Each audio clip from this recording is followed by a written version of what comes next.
Now we start off with the Kenya Revenue Authority missed its target for the full year ended June by 267 billion shillings, hurt by reduced corporate profits and low job cuts in a period when businesses were devastated by the depreciation of the shilling and the high energy prices.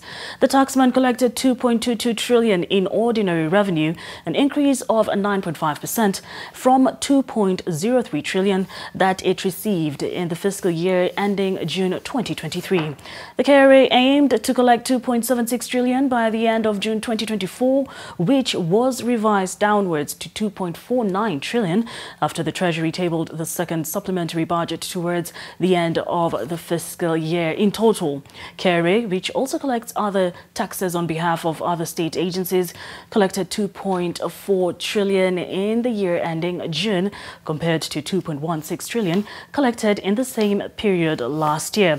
Now let's take a look at the revenue breakdown. The collections included agency fees, which grew by 34.9% to stand at 184 billion, while the exchequer revenue grew by 9.5% to stand at 2.223 trillion, and this totals to 2.407 trillion. On the other hand, or rather on the key performance of different tax heads, starting with capital gain tax, it went up by 49.5%, collecting 8.4 billion, and this is attributable to the increase of the capital gain tax from 5% to 15%.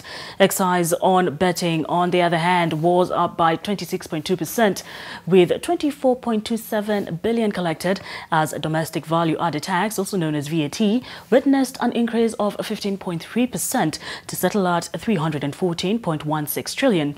Pay as you earn, also known as payee, grew by 9.7% with 534 billion, and the domestic excise corporation grew by 8.1% to settle at 73.6 billion and 4.9% to settle at 278.16 billion shillings respectively.